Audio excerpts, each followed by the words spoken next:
வாழ்க வளமுடன். சாணக்கியர் சொல்லுவார், புத்திசாலி பெண்கள்ன்ட்டு. அவர் யாரை சொல்கிறேன்னா, இப்போ நாகரிகம் வந்த பிறகு நீங்கள் என்ன நினைப்பீங்க, நான் நிறைய படிச்சிருக்கேன், எனக்கு எல்லாம் தெரியும், கம்ப்யூட்டரில் தெரியும், நான் வெளிநாடு போய் வேலை செய்கிற திறமை இருக்குது அப்படின்னு எல்லாம் தான் சொல்வீங்க. அது பெருசல்ல. ஏன்னு கேட்டால், நீங்கள் படிச்சிருக்கீங்க, அதனோட ஈர்ப்புக்கு தான் நீங்கள் போவீங்க. அது பாடக்கல்வி, இது அனுபவ கல்வி. அப்போது பெண்களுக்கு எது முக்கியம்? அனுபவ கல்வி தான் முக்கியம். அது முதல்ல கல்யாணம் ஆகி வருவாங்க வீட்டுக்கு, அவங்களுக்கு ஒன்றுமே தெரியாது. என்ன சொல்லுவாங்க, அப்பா அம்மாப்பெல்லாம் நீ அவங்க மாமியார் மாமனார் என்ன சொல்கிறாங்களோ அதை கேட்கணும், எதிர்த்து பேசக்கூடாது அப்படின்ற முதல்ல அவங்க அறிவுரையை அப்படி தான் கூறி அனுப்புவாங்க. அப்போது அந்த பொண்ணு என்ன பண்ணுவா, சரி மாமனார் சொல்கிறது தான் கேட்கணும், கணவர் என்ன சொல்கிறாரோ அதை தான் கேட்கணும் அப்படின்ட்டு. அப்போ அது மாதிரி செஞ்சுனே இருப்பாங்க, சொன்னதெல்லாம் செஞ்சுருப்பாங்க. ஆனால் அவங்களுக்கு புரிதல் இல்லை. இவ்வளோ செஞ்சுருக்கும்போது அவங்க நீ என்ன செஞ்சிட்ட, நான் அது வேலையை போய் சம்பாதிச்சிட்டேன், நீ வீட்டில் சும்மா தானே இருக்கிறேன்னு சொல்ல அவங்க மனசு எவ்வளோ கஷ்டப்படும். ஒரே ஒரு நிமிஷம் அதே ஆண்கள் வீட்டில் சும்மா ஒரு நாள் இருக்க இருப்பாங்களா? அந்த ஒரு நாள்ன்றது எவ்வளோ வேலை இருக்குது ஒரு பெண்களுக்கு. சமையல் வேலை, துணி துவைக்கிற வேலை, வீடு க்ளீன் பண்ணுற வேலை, பசங்க வர்றதுக்குள்ளே சமையல் பண்ணுற வேலை திரும்பியும், இதெல்லாம் தெரியாமல் இந்த ஒரு வார்த்தையை சொல்லிடுறாங்க, சும்மா தானே இருக்கிற நீ வீட்டில்னு.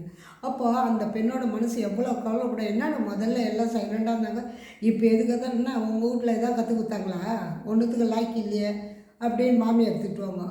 அப்போ அந்த பொண்ணுக்கு என்ன புரிதல் இல்லை, அதனால் அப்படியே வாழ்க்கையை ஓட்டிட்டாங்க. அடுத்த ஜென்ரேஷனில் என்ன பண்ணாங்க, திருப்பி கேட்குற ஒரு தைரியம் வந்தது. ஏன் என்ன சொல்கிறீங்க, நான் தான் படிச்சுக்கிறேன்னாமா, படிச்சுக்கிறியே சிலது ஏன் நீ இப்படிலாம் தவறாக செய்கிற அப்படின்னு.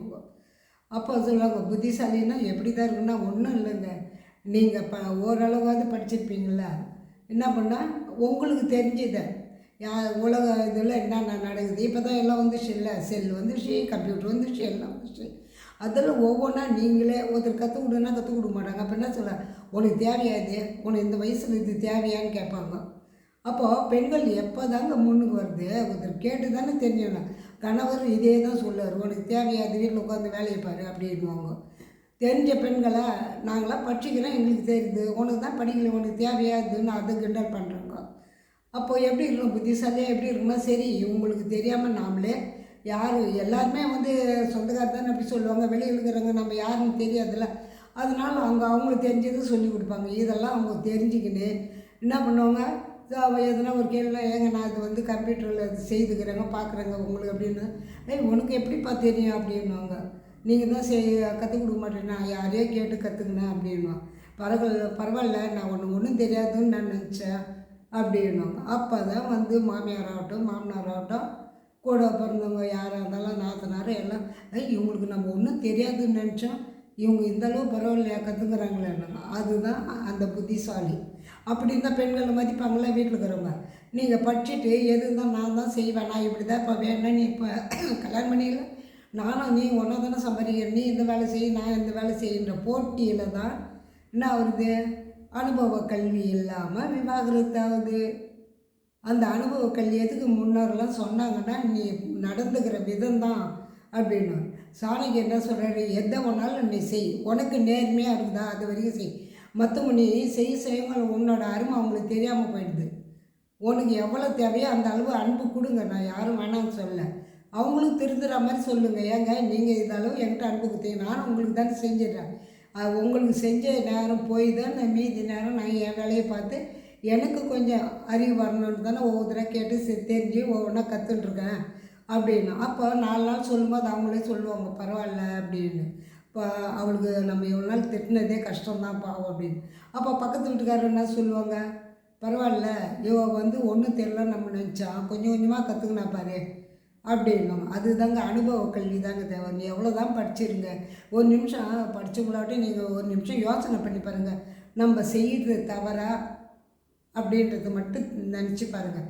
அப்போ நீங்கள் யாரையும் குறை சொல்ல மாட்டீங்கள்ல, அவங்களோட இது என்னவோ அவங்க நடந்துக்கிறாங்க, நமக்கு அதுக்கும் ஒத்து வராது அப்படின்னு நீங்கள் விலைக்கு போகிறீங்க, விலைக்கு போகாதீங்க, அவங்கள அறிவுரை கேளுங்க. ஏங்க என்ன தவறு செஞ்சேன், எனக்கு புரிதல்னால் நீங்கள் சொல்லிக் கொடுங்க செய்கிறேன் அப்படின்னு. அப்போ சொல்லும்போது தவறு பண்ணுறவங்க கூட திருந்திடுவாங்க. பரவாயில்ல நம்ம வந்து மதித்து கேட்குறாங்க பார்த்தியா அப்படின்னு சொல்லிட்டு. அதுதான் சாணக்கியர் சொல்லுவார், உங்கள் இதுவை நீங்கள் விட்டு கொடுக்காதீங்க, பெண்கள் உரிமையை நீங்கள் விட்டு கொடுக்காதீங்க. என்னால் செய்தது என் கடமை, நான் கரெக்டாக செய்தேன். மீதி நேரத்தில் தானே எனக்குன்னு ஒரு இது இருக்குல்ல, உணர்வுன்னு. எதில் நம்மளுக்கு வந்து இன்ட்ரெஸ்ட்டோ அதை நீங்கள் செய்து பாருங்கள். ஒரு வேலையில் ஏங்க நான் இதெல்லாம் கற்றுக்க முடியாது, கம்ப்யூட்டர் யார் கற்றுக் கொடுக்குறது, செல்லு யார் கற்றுக் கொடுக்குறது, இப்படிலாம் சொல்லுவீங்களா? அட்லீஸ்ட் அந்த நெட்டு நோண்ட கற்றுனீங்கன்னா நெட்டில் வரதெல்லாம் பாருங்கள், யூடியூப்பில் பாருங்கள், யார் யாருன்னா சொன்னாங்க. அதில் உங்களுக்கு ஒரு குழு கிடைக்கல, ஓ நாம் கூட இதை செஞ்சு பார்க்கலாமே, நல்லா இருக்குமே அப்படின்னு. இப்போ அதில் கொடுக்குறவங்களாம் பாரு, எல்லாம் அவங்க செஞ்சதை போடுறாங்க, அவங்க திறமையை வெளிக்காட்டுறாங்கல்ல. அப்போ உங்களுக்குள்ள இருக்கிற திறமையை தான் நீங்கள் வெளிக்காட்டுங்க. எதுவுமே தானே யூடியூப்பில் பார்த்து நீங்கள் மற்றவங்களுக்காக சொல்லுங்கள், எங்கள் இந்த மாதிரி சொல்கிறாங்க நல்லா இருக்குது, நான் வந்து நடந்து பார்த்தேன், என்னோடய இதில் மாற்றம் தெரியுது அப்படின்னு சொல்லிட்டு. இதுதாங்க சாணக்கியர் சொல்கிற புத்திசாலி பெண்கள். வாழ்க வளமுடன்.